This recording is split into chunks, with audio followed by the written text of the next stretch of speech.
notre mouvement persiste dans ses dynamiques, déployant sans relâche initiatives et efforts pour aboutir à un dénouement juste et heureux de cette affaire.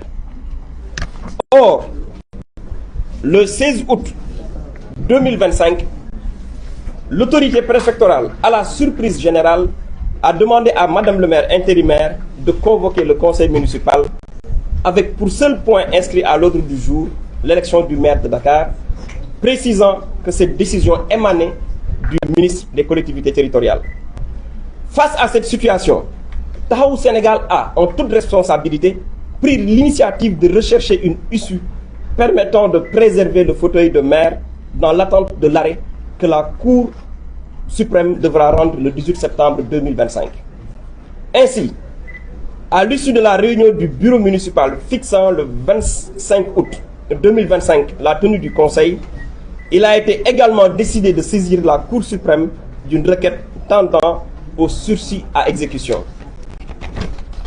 Parallèlement à cette démarche judiciaire, des consultations politiques furent engagées avec l'ensemble des élus de Taxawu Sénégal, y compris ceux ralliés aujourd'hui au mouvement Sénégal bi ñu bokk, ainsi qu'avec les leaders des deux camps. L'objectif poursuivi était de favoriser l'émergence d'une candidature unique, conformément aux vœux exprimés par nos alliés du FDR et de l'opposition. Par la suite, au terme d'un processus démocratique, transparent et inclusif, qui a su conjuguer la pluralité des sensibilités et l'exigence de l'unité, il a été arrêté dans un esprit de concorde et de responsabilité partagée que Mme Ngoné Meng porterait au nom de Taxawu Sénégal la candidature à l'élection du maire.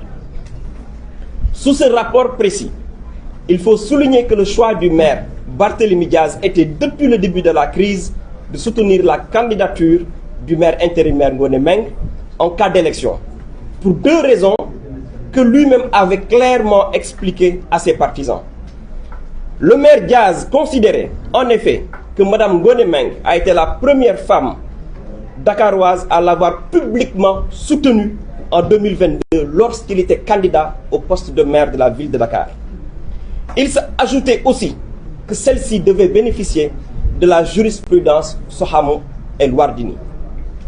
Que s'est-il passé entre-temps pour qu'à l'annonce de la date de l'élection, le maire Barthélémy Diaz changea de position en choisissant de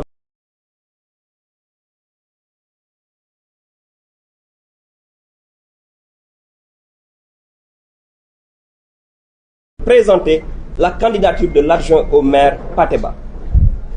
Que s'est-il passé pour qu'à la veille de l'élection, le maire Diaz changea radicalement d'option en appelant à un boycott? Toujours est-il que ses partisans, pour étayer l'argument du boycott, évoquent le refus de Madame le maire de convoquer une réunion d'urgence du bureau municipal le week-end et de saisir le préfet pour un report de la date de l'élection.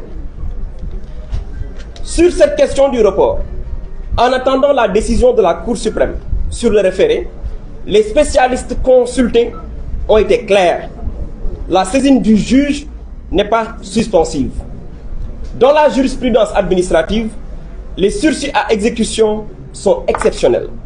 Et en aucune manière, ni Madame le maire, ni le bureau municipal n'ont la prérogative de faire reporter l'élection convoquée, faut-il le rappeler, sur la demande du préfet. Dès lors, notre responsabilité nous interdisait de cautionner un boycott, dont l'efficacité judiciaire n'était assortie d'aucune garantie. Il ressort d'ailleurs de la distribution des votes à l'issue du scrutin que le boycott n'était adossé aussi à aucune garantie arithmétique et ne pouvait avoir pour conséquence d'empêcher l'atteinte du quorum. En effet, malgré l'appel au boycott et les stigmatisations saugrenues, le Conseil a battu un record de présence avec 88 votants et 5 procurations.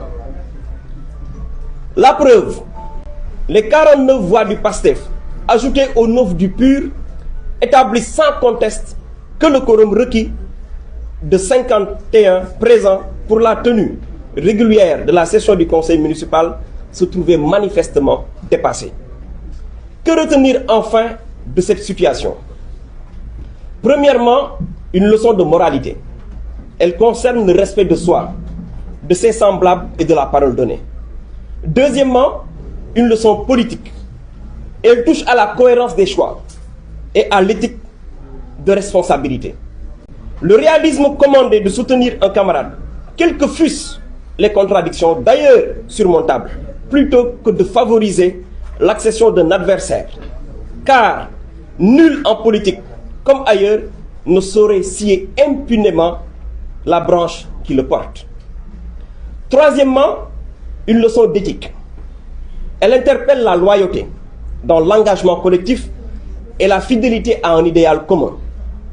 Lorsque certains, dans l'opposition, au nom d'intérêts immédiats, se détournent de leur engagement pour se rallier au camp du pouvoir, qui lui-même n'hésite pas à trahir ses propres valeurs et s'engluer dans des pratiques corruptrices, c'est tout le socle de confiance qui se trouve ébranlé.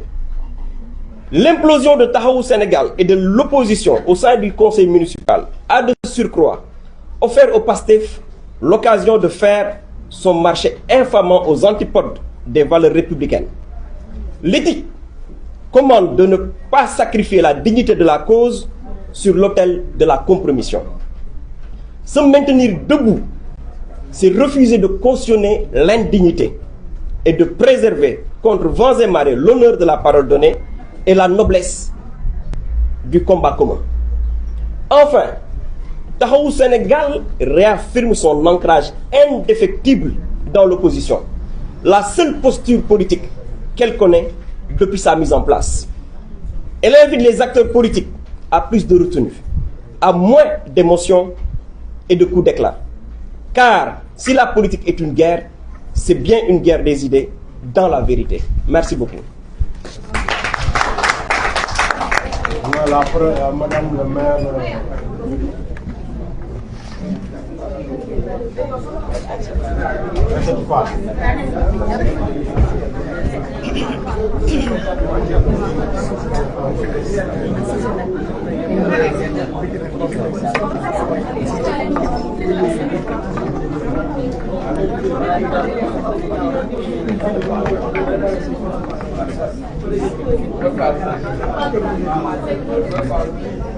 Salam tout le monde. Donc, à la suite du communiqué qui a été lu donc, par Monsieur le maire Seydina, je voudrais aussi dire deux mots. J'ai deux mots à dire.